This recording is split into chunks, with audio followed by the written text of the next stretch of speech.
Hey man, so here is my Curry Larry Marigliano lead, totally stock except for the rim. Let me get a close-up on this. So you can see it's quite a bit wider probably than yours. Probably a 28 throat. Yeah, 28 throat. It's not super clean on the inside, but you can see how the rim has been softened and widened. And look at that bite. The way that this rim was softened, there's almost no bite on that rim at all. It's a little narrow and a little round, but it kind of reminds me of the Bobby shoe, the roundness of the Bobby shoe rim, but it's still a little bit wider in terms of the rim thickness. The Bobby shoe rim is like really round and really narrow. This is really round and medium.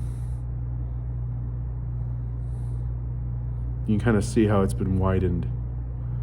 There's a little bit of a scoring marks inside, but the big thing is how it sounds. So this is my Bach MLV Vindabona 72.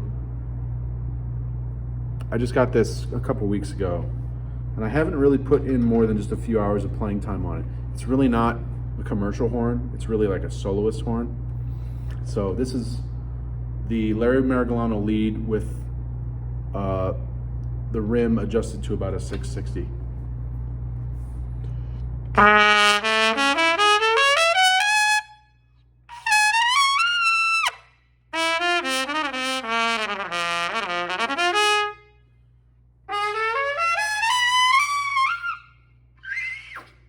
So I'm like really tired, but I can still do some pretty crazy stuff.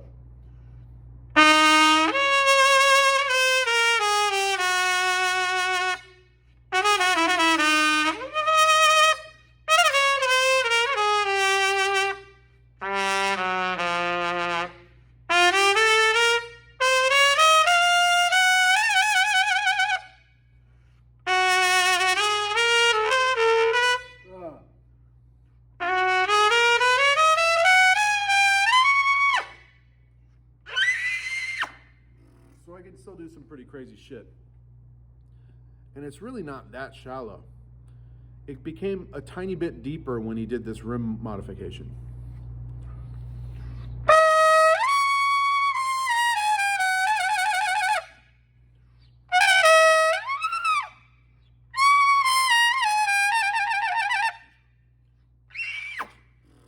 So, and again, this is not a horn made for playing high notes. It's really not.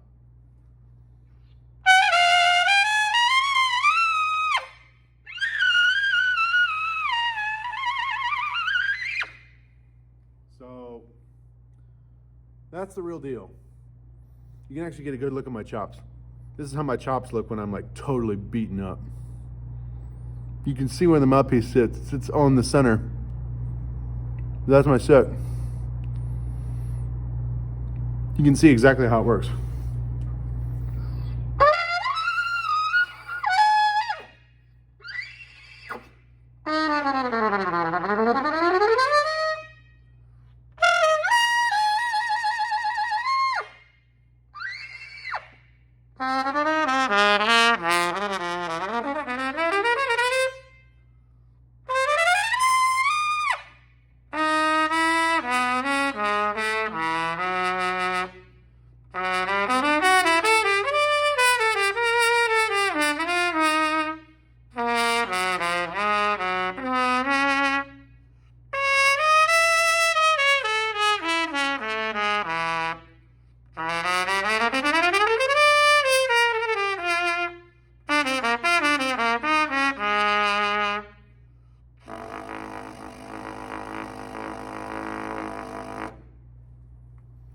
So that's how this mouthpiece works on this Bach. I'd call this Bach medium tight.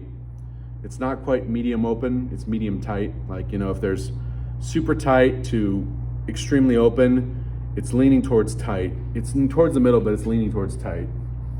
So That 28 throat pairs really well with this medium back bore, and you can see it's probably about 660, but because the bite is so soft, it feels a little bit bigger than that.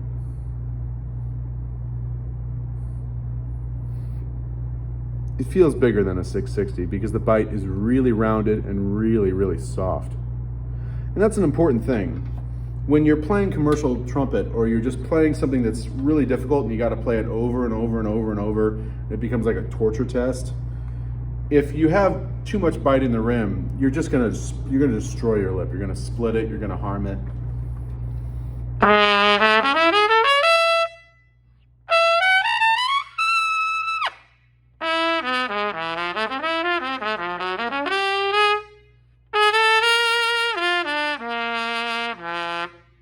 So the tone on this horn is just massive, and the tone on this mouthpiece is even more massive.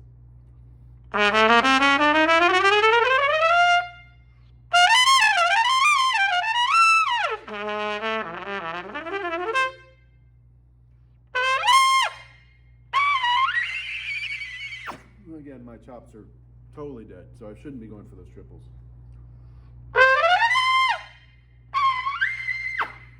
There's a decent one.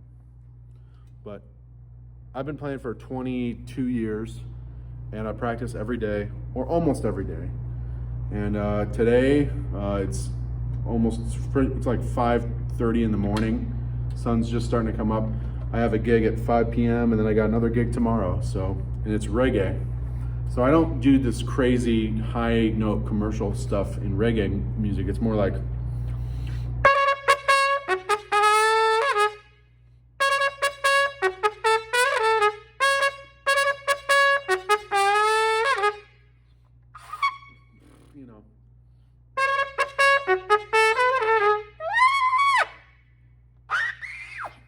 so I can still get stuff out on it.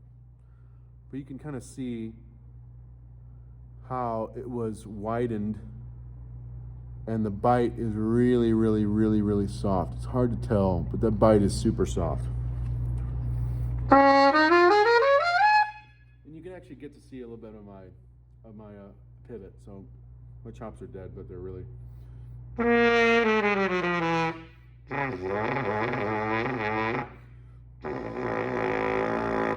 So for my lowest range, I actually am slightly upstream. But for low C, I'm about straight out. There's a little pivot there already. No, I aired out on that, but I went for a double G. And you saw it, the horn only tilted maybe 4 or 5 degrees.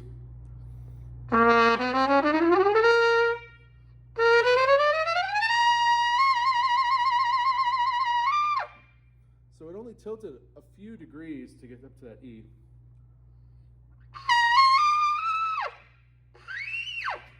And strangely enough, for my whistle register, for my triples, whenever I do get them out, it goes more parallel. That was a triple B.